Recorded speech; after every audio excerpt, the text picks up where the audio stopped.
오늘 주신 말씀 사도행전 4장 5절부터 12절. 사도행전 4장 5절부터 12절입니다. 함께 교독하시겠습니다. 이튿날 관리들과 장로들과 서기관들이 예루살렘에 모였는데 대제사장 안나스와 가야바와 요한과 알렉산더와 및 대제사장의 문중이 다 참여하여 사도들을 가운데 세우고 묻되 너희가 무슨 권세와 누구의 이름으로 이 일을 행하였느냐. 이에 베드로가 성령에 충만하여 이르되 백성의 관리들과 장로들아, 만일 병자에게 행한 착한 일에 대하여 이 사람이 어떻게 구원을 받았느냐고 오늘 우리에게 질문한다면 너희와 모든 이스라엘 백성들은 알라. 너희가 십자가에 못 박고 하나님이 죽은 자 가운데서 살리신 나사렛 예수 그리스도의 이름으로 이 사람이 건강하게 되어 너희 앞에 섰느니라. 이 예수는 너희 건축자들의 버린 돌로서 집 모퉁이의 머릿돌이 되었느니라. 다른 이로서는 구원을 받을 수 없나니 저나 모든 사람 중에 구원을 받을 만한 다른 이름을 우리에게 주신 일이 없음이라 하였더라. 주신 말씀의 그 배경은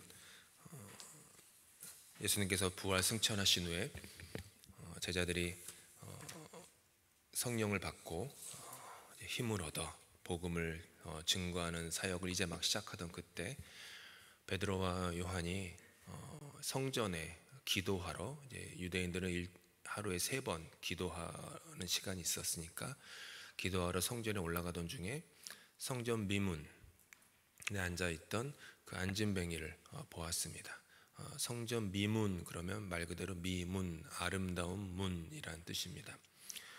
학자들에 따르면 매우 거대하고 보석으로 장식된 문이었는데 그 미문에 앉아서 평생을 구걸하던 사람, 그 구걸하던 사람을 베드로와 요한이 보고 예수의 능력으로 일어나라고 하니까 그가 일어났죠. 그리고 기뻐 뛰면서 성전으로 들어갔습니다. 그것을 보고 베드로와 요한을 이제 유대 지도자들이 잡아서 이제 신문을 하는 그런 상황 속에 베드로가 대답한 내용이 오늘 본문입니다. 오랫동안 성전 미문 앞에서 구걸하던 사람이 일어난 겁니다. 생각해 보십시오.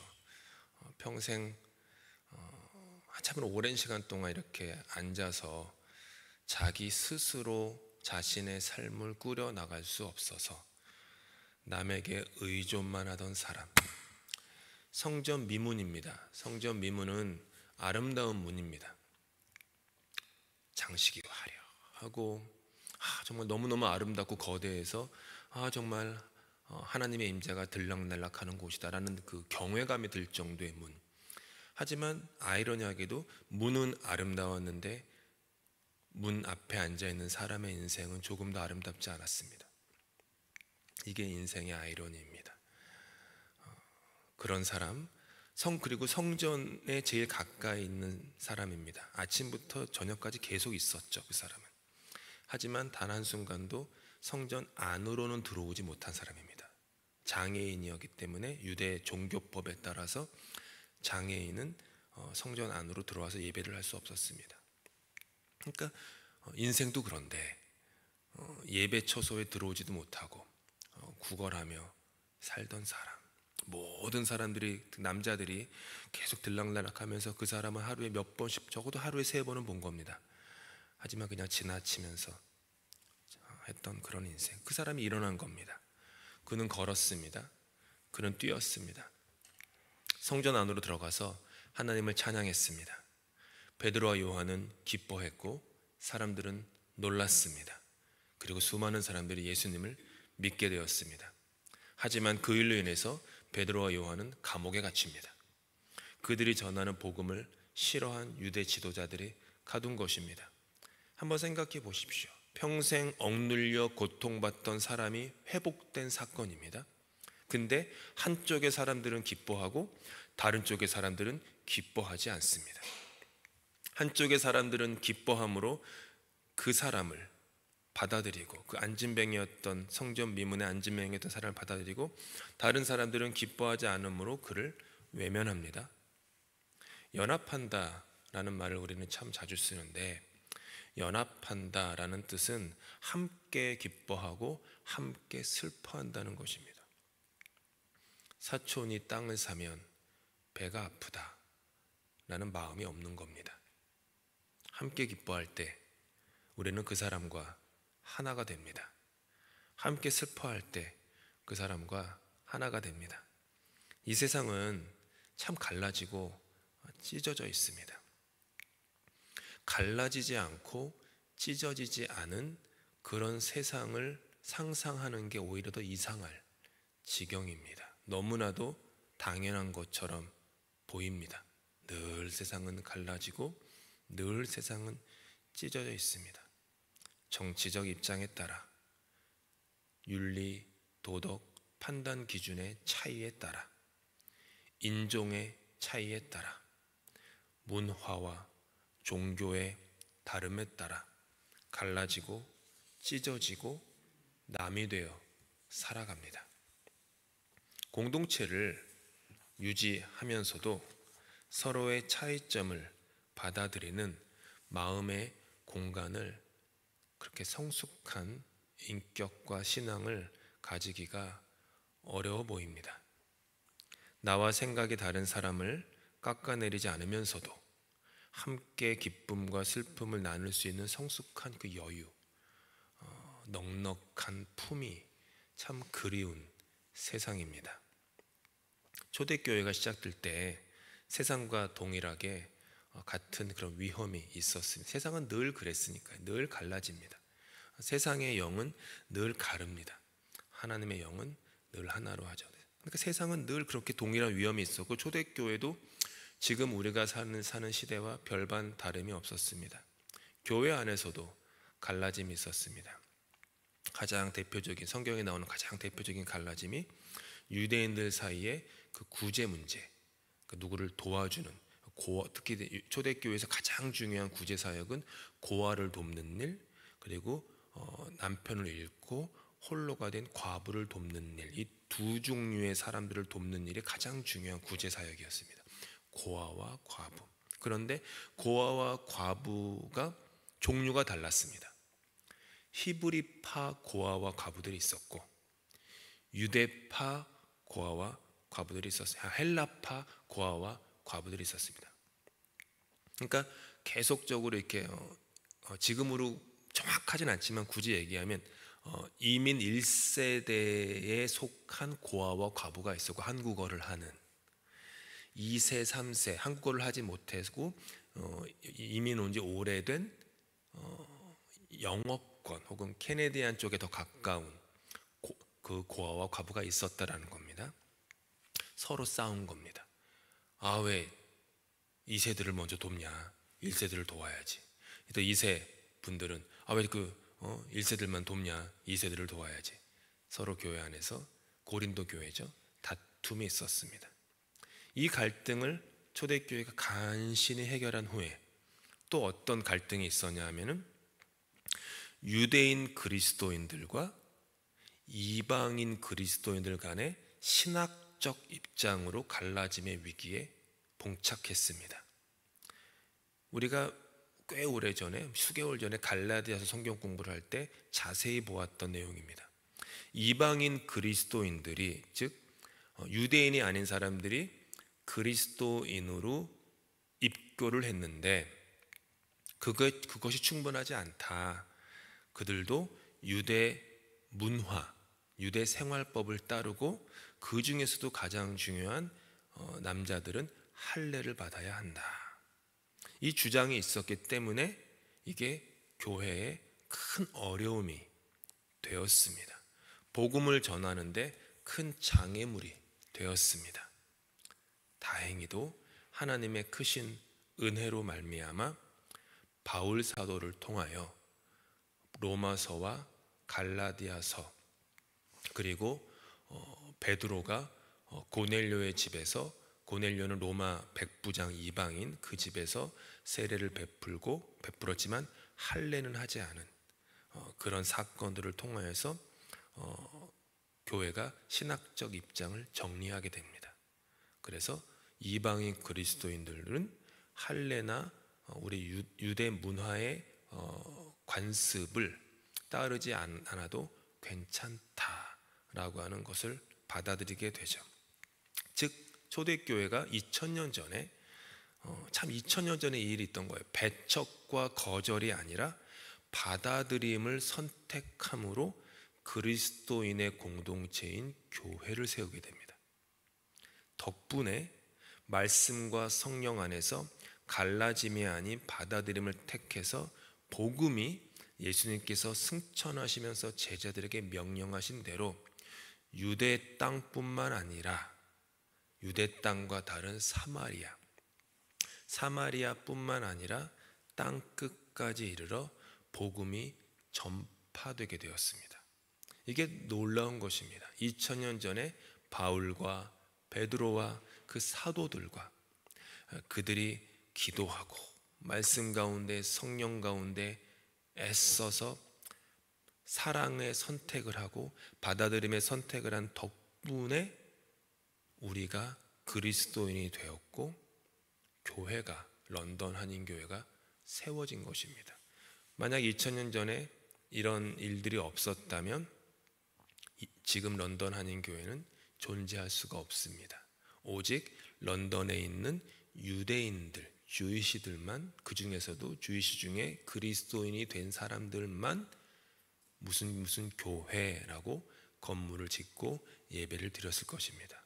우리는 여전히 잘 모르지만 물 떠놓고 비나이다 하면서 인생을 살고 있었겠죠. 빚진 겁니다. 우리는 2000년 전에 그분들에게 다 빚진 사람들입니다. 의인은 하나도 없습니다. 서로의 다른 모습과 성향과 색깔이 있지만 우리는 하나의 공통점을 공유하는데 이게 성경이 말하는 공통점입니다. 모두가 죄인이라는 겁니다. 이게 신학의 바울 신학의 근간에 깔려 있습니다. 모두가 죄인이다. 의인은 없나니 하나도 없다.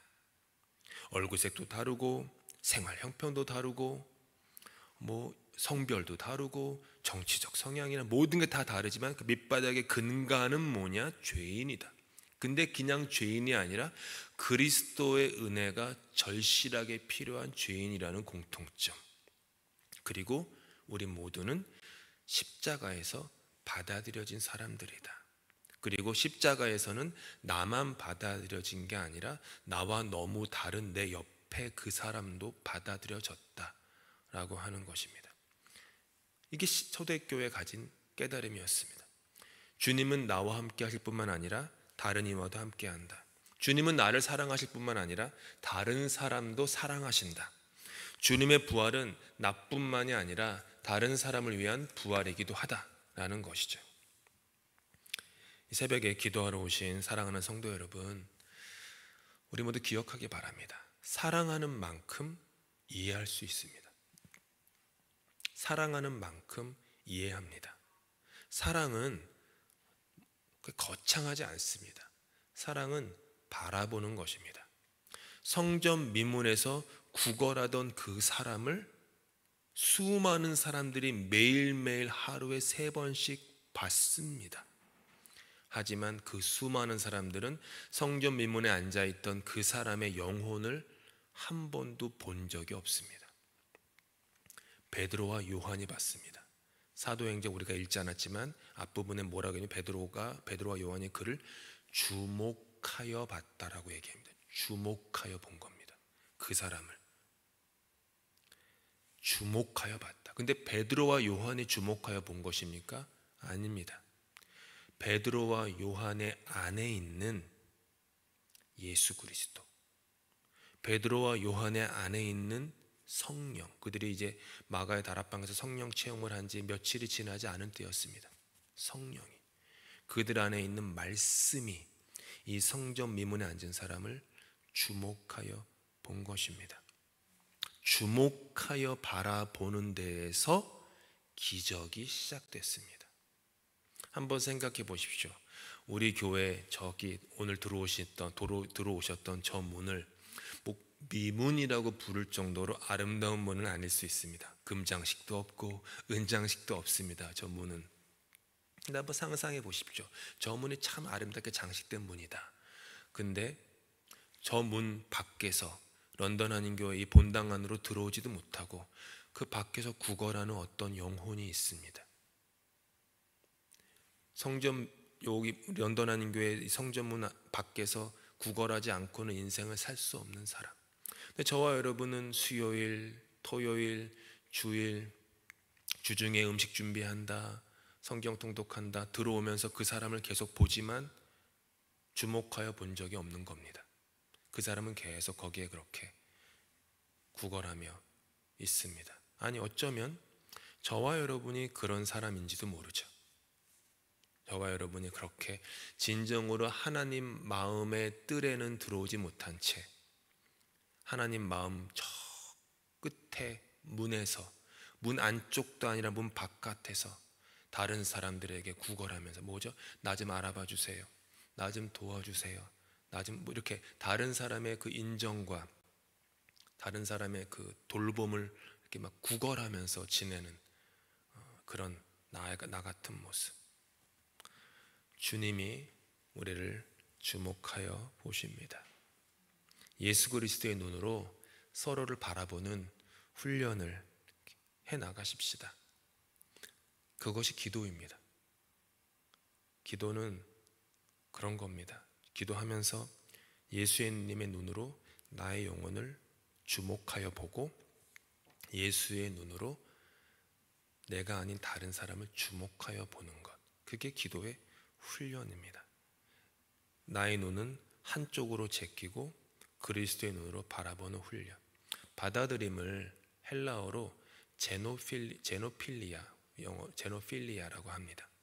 제노라는 말은 이방인, 손님, 다른이라는 뜻이고 필리아는 사랑이라는 뜻입니다. 이방인을, 손님을, 다른 사람을 받아들인다. 제노포비아라는 게 있습니다. 제노포비아는 지금도 아주 많이 쓰는 말인데 다른 인종 혐오, 타인종 혐오를 제노포비아라고 합니다. 제노필리아, 다른 사람을 사랑하는 것. 다른 사람을 존중한다라는 뜻이 그 안에 담겨 있는 것이죠. 다르지만 다른 것을 틀리다라고 하지 않고 그저 다름으로 이해하며 우리가 서로 다르지만 당신과 내가 참 다르지만 참 달라. 그런데 우리 함께 먹어요. 함께 마셔요. 함께 놀아요. 함께 울어요. 함께 웃어요. 그런 마음의 여유, 그런 마음의 공간, 말씀과 성령이 기도를 통하여 주시는 영적인 은사입니다. 그런 마음의 공간이 넉넉하고 너그러운 품음이 우리 안에 있기를 원합니다. 주님께서 나를 받아들이셨듯이 우리도 그렇게 받아들이는 훈련을 해 나갈 때 내 안에 그리스도의 성전이 세워집니다. 우리가 서로 그렇게 받아들이는 훈련을 해 나갈 때 이 교회는 그리스도의 성전이 됩니다. 그래서 이 교회의 성전 미문에 있는 그 사람 혹은 그 사람들이 누구든지 간에 우리가 그들을 주목하여 보고 또 내가 만약 성전 미문에 앉아서 구걸하는 사람이라면 다른 사람이 나를 그렇게 주목하여 봐주고 기도해주고 그렇게 서로가 주저앉았던 자리에서 일어나 걷고 뛰며 성전의 안으로 들어와, 즉 하나님의 임재 가운데, 주님의 마음 가운데, 말씀의 세계 가운데, 그 신비의 나라 가운데 들어와 찬양하고 노래하며 자유하고 회복된 그런 삶, 그런 기적, 그런 역사, 그런 모든 것들을 우리가 경험할 때 이 교회는 사랑의 공동체로 계속해서 성장해 나가게 될 것입니다. 오늘 함께 기도하고 마칠 때 특별히 오늘 또 저녁에 있을 7시부터 있을 행복을의 두 번째 모임 행복의 초대 위에서 기도해 주시고 또 많이 참여해 주시면 감사하겠습니다. 함께 기도하는 시간 기도하겠습니다. 사랑의 하나님, 예수님께서 우리를 받아들이셨습니다. 다른 어떤 조건도 가지기 전에 주님과 나 사이의 관계를 먼저 생각하게 도와주시옵소서. 내가 주님께 받아들여졌으니, 죄인 중에 괴수인 내가 받아들여졌으니 그렇게 다른 사람도 받아들이는 영적인 훈련을 하게 도와주시옵소서.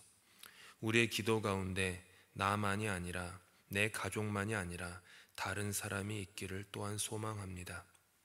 이 교회가 있기를 소망하고, 우리의 기도 가운데 런던 한인 교회만 있는 것이 아니라 런던이라는 사회가, 온타리오라는 사회가, 캐나다, 한국, 이 세계가 우리의 기도 가운데 있는 그런 마음의 공간을 허락하여 주시기를 바랍니다. 베드로에게, 요한에게 있는 주님께서 성전 미문에 앉은 그 사람을 주목하여 보셨습니다. 주목하여 보는 훈련을 하도록 도와주시옵소서. 사랑의 눈으로 우리 교회 안에 있는, 교회 밖에 있는 사람들을 주목하여 보게 도와주시고, 그 바라보는 영적인 훈련을 통하여서 그 사람들을 세우고, 내가 내 안에 있는 것으로 주는 것이 아니라 예수의 이름으로 줄 수 있는 선물을 그들에게 줄 수 있는, 복음을 나눌 수 있는 우리가 되도록 은혜 베풀어 주시옵소서. 주님께서 같이 기도 예배 마칩니다. 하늘에 계신 우리 아버지, 아버지의 이름을 거룩하게 하시며 아버지의 나라가 오게 하시며 아버지의 뜻이 하늘에서와 같이 땅에서도 이루어지게 하소서. 오늘 우리에게 일용할 양식을 주시고, 우리가 우리에게 잘못한 사람을 용서하여 준 것 같이 우리 죄를 용서하여 주시고, 우리를 시험에 빠지지 않게 하시고 악에서 구하소서. 나라와 권능과 영광이 영원히 아버지의 것입니다. 아멘.